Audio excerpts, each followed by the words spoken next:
They saw exactly what I wanted them to see, a quiet, unremarkable woman who balanced books and avoided confrontation. My name is Rowan Caulfield, and for 10 years, I'd been the invisible presence at family gatherings, the forgotten sister-in-law who worked in some mundane office job. What they didn't know was that I carried a federal badge and had dismantled financial empires worth hundreds of millions. My husband Ezra introduced me as a financial analyst at our wedding, and I never corrected him. It was easier that way. In reality, I was a senior special agent with the Office of Federal Financial Investigations, specializing in white-collar crime, money laundering, and corporate fraud. While his family dismissed me as boring, I was tracking shell companies, frozen assets, and building cases that sent executives to federal prison. The deception wasn't malicious, it was strategic. My work required anonymity, and my in-laws' tendency to overlook me was the perfect cover. I kept my government laptop encrypted, my case files locked away, and my true profession buried beneath layers of deliberate mediocrity. But 5 months ago, everything changed when a case file landed on my desk that would shatter the comfortable lies we'd all been living. The investigation begins. Norwell Finch Development had been flagged for suspicious activity, government contracts awarded at inflated rates, phantom subcontractors, and tax write-offs that defied logic. What should have been a routine fraud investigation became personal the moment I saw the executive roster. CEO, Celeste Alden. My sister-in-law. The woman who'd spent a decade treating me like furniture at family dinners. Celeste had married Ezra's older brother Calvin 7 years ago and immediately established herself as the family's golden child. She arrived at casual barbecues in designer gowns, drove cars worth more than most people's houses, and never missed an opportunity to remind everyone, especially me, about the hierarchy of success. Poor Rowan, she'd say with theatrical sympathy, stuck in that little cubicle while the rest of us are building empires. Now the universe had handed me something I never asked for but was absolutely going to use. Not for revenge, for justice. The birthday dinner, the night everything unraveled, started like any other family obligation. Ezra's mother was celebrating her 65th birthday at Celeste's mansion, a palatial estate that screamed new money and questionable taste. I'd spent the afternoon finalizing paperwork for Celeste's asset freeze, scheduled to take effect at 9 a.m. the following morning. "You're going to be late," Ezra said, adjusting his tie in our bedroom mirror. "I'm always late," I replied, fastening my pearl earrings. "They expect it by now." What I didn't tell him was that I'd be even later because I was meeting with my director and the federal prosecutor first. The evidence we'd compiled, wire transfers, falsified invoices, shell company acquisitions, was overwhelming. By tomorrow morning, Celeste's world would collapse. The mansion blazed with imported chandeliers and enough flowers to stock a funeral home. Celeste had hired a French chef for the evening because, as she announced to anyone within earshot, "Mediocrity has no place at my table." She appeared in the foyer wearing a gold sequined gown that cost more than my car, diamonds glittering at her throat like captured stars. Her smile was predatory. Well, she purred, "Look who finally decided to grace us with her presence." "Busy night balancing checkbooks, Rowan?" "Something like that," I replied evenly. The performance. Dinner unfolded like a carefully choreographed performance, with Celeste as the star and everyone else as her supporting cast. She commanded the table from her throne-like chair, regaling us with stories of her latest business conquests while dropping subtle insults like breadcrumbs. "So, Rowan," she said, carving into her imported lamb with surgical precision, "tell us about your exciting world of expense reports and tax forms." "It's been an interesting quarter," I said, sipping my water. "I'm sure it has," she laughed. Meanwhile, Norwell Finch just secured a $60 million development contract. "Ever worked with numbers that big, dear?" The table fell silent. Ezra's hand found mine under the tablecloth, a warning squeeze. "Not recently," I said. "Well," Celeste continued, her voice dripping with false concern, "not everyone can handle the pressure of real business. The regulatory oversight alone would overwhelm someone in your position." She had no idea she was describing my exact job description.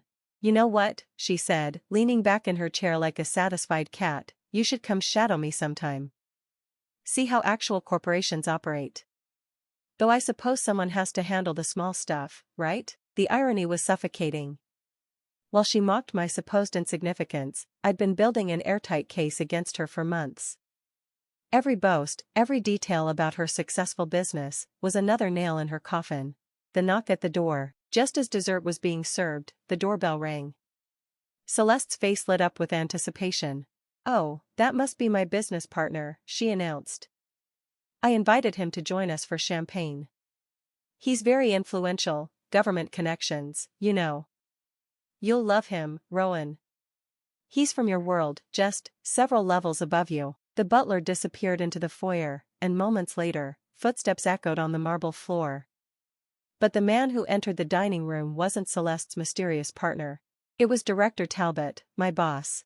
Celeste's champagne glass slipped from her fingers, shattering against the marble floor in a cascade of crystal and wine.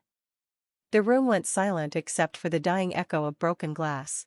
"Director Talbot," she managed, her voice pitched an octave higher than usual. "What a surprise." Talbot's eyes swept the room before settling on me. "You didn't tell them, did you, Rowan?" The air grew thick with tension. I felt Ezra's confusion radiating beside me like heat from a furnace. "Tell us what?" Celeste demanded, but her voice cracked on the last word. Talbot pulled out the empty chair beside her and sat down as if he'd been invited for dinner. "That your sister-in-law here is the lead federal auditor who's been investigating Norwell Finch for the past 5 months. And that tomorrow morning, your company will be under formal federal investigation." The revelation, the silence was deafening. Ezra stared at me like I'd suddenly sprouted wings. His parents looked confused, Calvin's mouth fell open, and Celeste went pale as fresh snow. "That's impossible," she whispered. "Rowan's she's not, you're just a low-level accountant." I reached into my purse, withdrew my leather badge wallet, and placed it gently on the table. The gold federal seal gleamed under the chandelier light. "Actually," I said calmly, "I'm not." Celeste stumbled backward, knocking over her chair. "You've been investigating me?" "I've been investigating your company," I corrected. "But as of tonight, I'm officially recusing myself from the case due to personal conflict of interest. I'll be taking over full oversight," Talbot added smoothly. Calvin jumped to his feet. "This is outrageous. You can't just barge in here and—" "Actually," I interrupted, "we can. You might want to sit down, Cal." "The evidence. On what grounds?" Celeste snarled, finding her voice again. "What exactly are you accusing me of?" I opened my briefcase and withdrew a thick folder. "Let's start with the $60 million deal you mentioned tonight. Then we can discuss the $42 million transferred through ghost vendors to shell accounts in the Caymans. Or perhaps the 3 offshore properties you acquired last year during the same quarter your company reported operational losses." Ezra's mother gasped.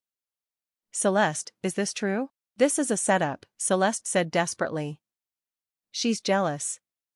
This is revenge because I'm successful and she's nothing." Talbot pulled out his phone and hit play.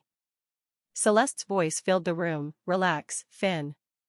Auditors are clueless. They chase paper trails while we own the ink." Calvin sank back into his chair, his face gray. "You invited the government into your home tonight," I said quietly. "I just didn't have the heart to stop you." The collapse. What followed was a masterclass in desperation. Celeste lunged for Talbot's phone as if deleting the recording could erase her crimes. Her perfect composure cracked like old paint, revealing the panic beneath. "This doesn't prove anything," she gasped. "You're bluffing." I flipped open another folder, revealing time-stamped photographs. 3 months ago, you invited me to your office to review your corporate tax returns. You said they bored you. I spent 4 hours in that space, Celeste.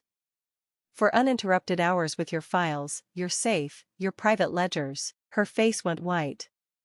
"You recorded everything?" "Every page," I confirmed.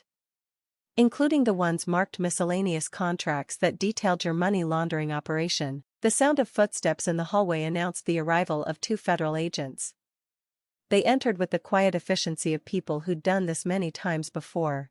"Celeste Alden," one of them said, producing handcuffs, "you're under arrest for conspiracy to commit fraud, money laundering, and tax evasion." "Justice served." "You can't do this." Celeste screamed as they cuffed her. "This is my house." "Actually," I said, standing and straightening my jacket, "this house was purchased with laundered federal funds. It's government property now. As they led her away, she turned back to me with pure hatred in her eyes. You'll regret this, Rowan. You'll regret this for the rest of your life. I don't think so, I replied calmly. But you'll have about 20 years to think it over. The aftermath. The story broke across every major news outlet the next morning. Norwell Finch CEO arrested in multi-million-dollar fraud scheme dominated headlines, complete with photos of Celeste being escorted to a federal vehicle, her designer coat draped awkwardly over her cuffed hands. The investigation revealed a web of corruption spanning 4 states, with over $130 million in redirected funds, most of it stolen from public infrastructure grants meant to rebuild schools and hospitals. Celeste's empire crumbled quickly. The mansion was seized within 10 days. Calvin cracked under pressure and began cooperating with prosecutors. 12 additional arrests followed as the conspiracy unraveled. 6 months later, at sentencing, Celeste received 12 years in federal prison. Calvin got 8. The rest of the network received sentences ranging from 5 to 15 years, depending on their cooperation. I testified at the trial, my voice steady as I detailed the evidence that brought down their operation. Celeste never looked at me once during the proceedings. The quiet victory. That evening, Ezra and I sat at our kitchen table, the same one we'd shared for years, eating takeout Chinese food in comfortable silence. "Do you regret it?" he asked finally. "Keeping it all secret?" I thought for a moment. "I don't regret protecting the truth. Some things only work when they stay hidden long enough to matter. I just hate that it was her," he said quietly. "So do I admitted. But that's the irony of arrogance. She handed me the keys to her empire the day she decided I wasn't worth watching." Director Talbot retired 2 months later. Before he left, he handed me his badge. "You've earned this," he said. "You don't need to be loud to be effective. You just need to be sharp." I'm still with the Bureau, still quietly investigating numbers that don't add up. I don't need people to know my name or respect my authority. But I've learned something important: sometimes justice doesn't roar into the room. Sometimes it walks in quietly, smiles politely, sits down at the table, and brings the whole house down. Friends, what do you think of this story? Write your opinion in the comments. Would you like more stories? Don't forget to subscribe and hit the bell button so you don't miss any videos. See you in next video.